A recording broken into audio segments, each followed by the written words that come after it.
Hello, today I will be talking about Batman comics, and I usually begin these comic book videos by saying that despite popular opinion, comic books are not just for children, because like cartoons, they are drawn by adults professionally, usually with a team of paid workers that are a staff for a company, and the skill level is usually too high for children to be able to make these on their own. Of course, we can all make little comic books and cartoons at a small scale and, based on our skill level, but this is how the professionals do it, and there's a dynamism, there's a attention to detail, there's a consistency that's very hard to achieve by oneself. So I'm going to just go over some basic facts about these Batman comic books from 1978 all the way through the 90s. So 1989 and then 92, and Spawn versus Batman, which is 94, and Judge Dredd, and Batman, and the Riddler, and all kinds of interesting things. Okay, let's see. So basically, when I started looking at comic books in the early 80s, there were some from the late 70s that I had, and here's one. The earliest one I have, I guess, is Batman and the Phantom Stranger, and that involves voodoo dolls. And then one in 1980, which has a great cover with Wonder Woman. And let's just look inside. Oh, it has a short Superman comic, which is advertising Twinkies. So it's important to remember that anytime there's money involved, there's going to be advertising for whatever, and so and it does affect the content to some degree. Oh, look, here's an advertisement for bubblegum. So this is what I hate about commercial television, is that there's it's hard to get away from commercials. It infiltrates the content. But here's some beautiful pose of Wonder Woman. And as I'm doing this video, it keeps saying, rotate your device, so I can't see what it's filming on the screen, so I apologize if it's ever unclear. But okay, so there's some action shots, and despite the pixelation on these pulpy pages, I think the art is still excellent. It's slicker looking nowadays. Somehow, I don't know if they're paying them more, or if it's just a result of the media, the pages and the print technique that make them just look better. I don't know, but the artwork here is still excellent. Still very high level that most adults cannot do. It takes a dedicated artist to get this level of detail, consistency. And when you're working on a team with other adults with their own egos, it's very interesting, how to achieve things like what these comic books do. So money helps with that, because we need money to pay our bills. So like any job, that you do for the money, you go in and you submit your ego to cooperation in order to get your paycheck. And there's a Green Lantern advertisement. So there's some interesting action shots there.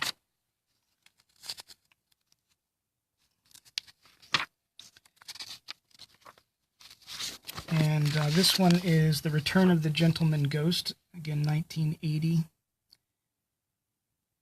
I always say that the longer his ears are, look how long his ears are there, the more gothic he looks, and usually the story is gothic as well. If you compare that to the show from the 1960s, where they were very silly and funny, and it was more humor oriented, with having fun with the cartoonishness of it.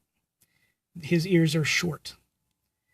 I don't know. I just am amused by that. Okay. Now this in 1989, Batman Year 3 series talks about the origin story of Robin, for one thing, but the origin story of Batman comes up a lot during, pretty much almost any film about Batman or important comic is going to reference his origin story, because his origin story is so vital to who Batman is, why he does the things he does.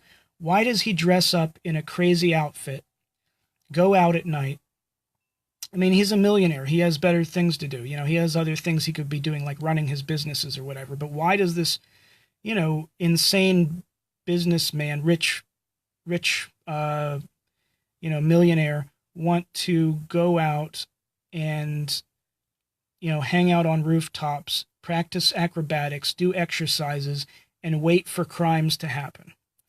And of course there's the bat signal, so he's called to scenes by Commissioner Gordon, but to help the police to solve crimes. But here's in the Batcave with Robin. And of course the original Robin is Dick Grayson, I believe, and then Jason Todd. And so here he is with there's Nightwing, and I guess now they have his son who was cloned, but I'm just learning about that story, named Damien. Here's a great Batman and Robin shot. But so the backstory, Robin is his ward, sort of like an adopted son, and they are vigilantes. They do not follow the law. They actually engage criminals, and yes, they want criminals to go to jail. They don't want to have to kill the criminals. That's why his backstory plays into it. His parents were killed by a robber in an alley who had a gun, and he shot his parents. So Batman is interesting because although he's a vengeful vigilante, he does not use guns usually. He tries not to kill people, because guns are good at killing people easily. So he prefers athletics and different gadgets and things to artfully subdue criminals for. Look at how long his ears are in this advertisement. Huge, huge ears. So he prefers. Let's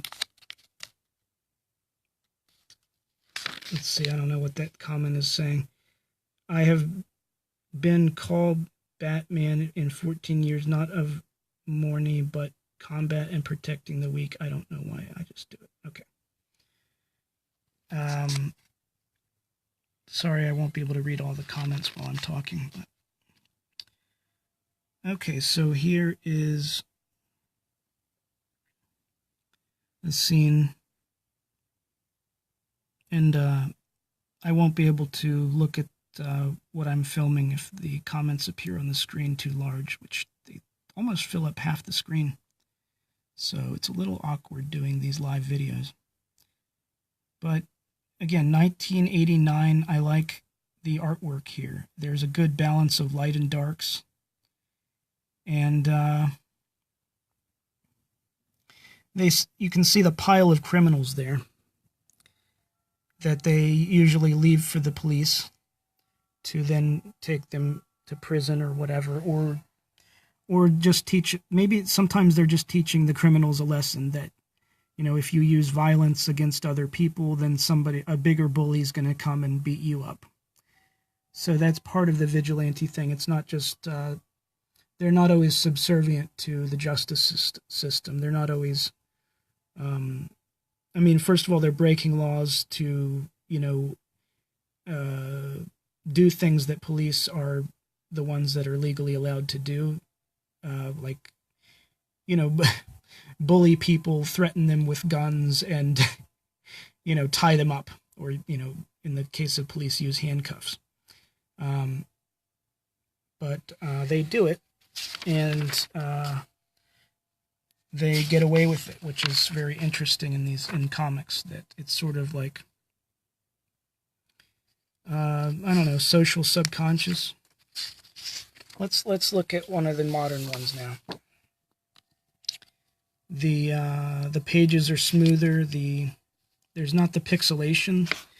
It's a very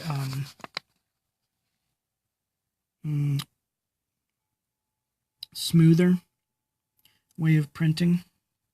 Here his ears are short, so McFarlane was interesting that he wanted to draw, I think this is McFarlane, yeah, with Spawn. The Batman's ears short for some reason, despite how gothic and dark the story is.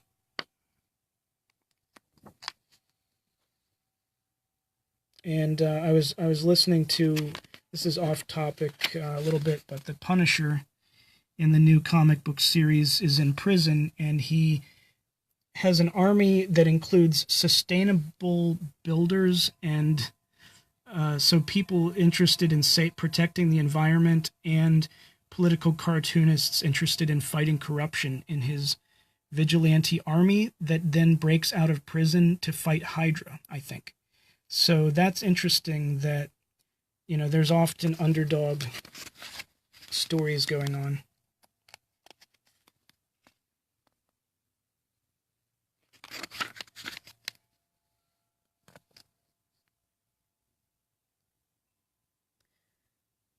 So McFarlane is known for doing very dark things, but look how short he did Batman's ears. Very cute. Not, they're tiny horns. Here's the Bat Cave with the bats. So, from the beginning, I think early on, even in the early shows, Batman, before the 60s, was dark. So that's why Tim Burton in that film, around 89 or whatever it was, brought Batman back to being very dark, very sinister and gothic. Scary. He's meant to terrify people. So people pee their pants and crap themselves when Batman shows up, because they're like, who is this demon? He's not an angel, he's a demon. He is meant to look like something evil, like a vampire. And yet he fights for good. He's considered a hero, a good guy. So here's Spawn. So, McFarlane definitely, was inspired by Batman, I'm sure, and so that's why, besides Spider-Man with the chains that shoot out, Batman has gadgets that shoot out too. But no, he's very serious. Spawn is serious like Batman. And he's a demon that, suffers. A suffering hero, or anti-hero, you could call them, who does actual good things, who does actions that end up being good, although the actions in and of themselves could be said to be evil, such as hurting people through violence. Although, so there's that issue of justice. What is justice? How, is it an eye for an eye, tooth for a tooth? Yeah, Spawn and Batman would say, yeah, pretty much. Especially the Punisher, who even overdoes it, I think. But, or are the actions always to be condemned? So no matter how evil someone else is, do we just become evil by doing the same actions against them? In self-defense, it's often justified. But the limits of self-defense are interesting, especially when we talk about politics and strike-first wars. That, we justify, like Vietnam was, there was a false flag event where we said, oh, look, Vietnam attacked us. They shot at our boats. And that justified us going in and having a terrible war. Which many people wished that we didn't have, because it ruined lives, it killed people, and it made a lot of people suffer greatly. But we used, the justification of self-defense to go in and attack Vietnam, because we said they're bad commies. We're bad commies and we hate pinkos. And they shot at us, but that was a lie. Looking back on it, looking at the documents, looking at what's actually factual, it seems to be determined by history that we were lied to get into Vietnam, just as we were lied to go to war with Iraq, the second time. And then, of course, it took me years to look up the oil, because I said, it seems clear, like, why would we do it except for if we're going to get something out of it, like money from the oil? And when I was in the military and talking about this with my coworkers while we were doing things, while we were working, they would say, well, what's your proof? What's your evidence? And I said, I don't have that because I'm too busy working. So, it's really up to people that don't have better things to do to investigate the actual facts as to what we're doing, with tax money and the military. And when you're in the military as a soldier, they keep you busy with work, so you don't get to help decide things. You don't get to help, figure out, oh, it's the corporations that are getting the oil, not the people of America. So no wonder we didn't benefit from the invasions of Iraq very much. Why, we didn't get more income despite that our companies were taking the oil, because the companies take the oil. So that I had to learn that. That's not something that the news taught me. I watched the missiles, striking the missile. The CNN had, loves to show, the excitement of war and conflict, and but they don't really explain, like, what happened to the oil. Who's benefiting from the war? Is it the contractors and the companies that get the oil, or is it the taxpayers that are poor and can barely, afford to pay their own rent while working 3 jobs? So these, comic books talk about that shit. So that's why I'm not afraid to use cuss words, because these really are for adults. Adults make them and they talk about adult things, but there is, dynamism and conflict that interests that boys are attracted to. I'll just say, these are mostly for boys because, we're taught to defend ourselves. But I think girls should be taught to defend themselves as well. I don't think girls should be so afraid of violence as most are. I think, run away from conflict. I mean, yes, martial arts teaches, the wisdom of conflict is to try to avoid it and to try to run away from it. But sometimes we do need to, address conflict head on, and running away from it doesn't always solve the problems. Conflict resolution is very important. And so when you're confronted by other men who can use their muscles and stand up for themselves and aggress and use their testosterone to make decisions and yell and things like that, and use force, physical force, I think, if you're a human being, you should probably, male or female, figure out how you can best, if it's using, like a small person like myself needs to do sometimes, is we punch the groin or something. But so, there's balance that can go on. I always have to worry because to resist somebody larger than me, a man that's larger than me, sometimes I have to use more violence than they're using against me. So then I run the risk of becoming a bad person, because if I overdo the violence, look at those beautiful muscles, then I become the bad guy, right? If I just go around going, threatening everybody with a gun, that's not the answer, obviously, to balance power. So it really is about, do we want to balance power, or are we all just out for our own, just trying to one-up each other and be competitive at the sacrifice of ethics and, well, morality and human decency, kindness, happiness, all those things. So those are the adult issues that these comic books talk about. So sorry to bust the bubble of popular culture that thinks comic books are too childish, but there's a reason why geeks and nerds are interested in them, and it's actually much the same reason that people like sports and more manly adult things. Well, I mean, children can like sports too, but whatever. War, for example, is a very adult subject. Sex is a very adult subject, but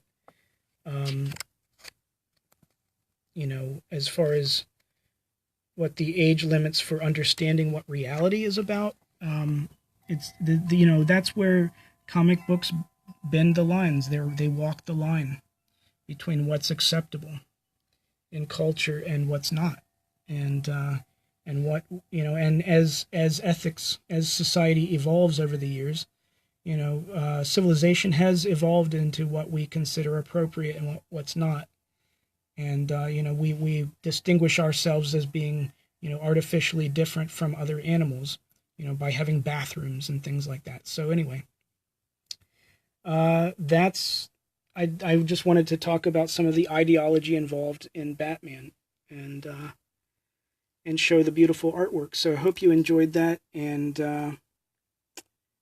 let's see. May justice prevail.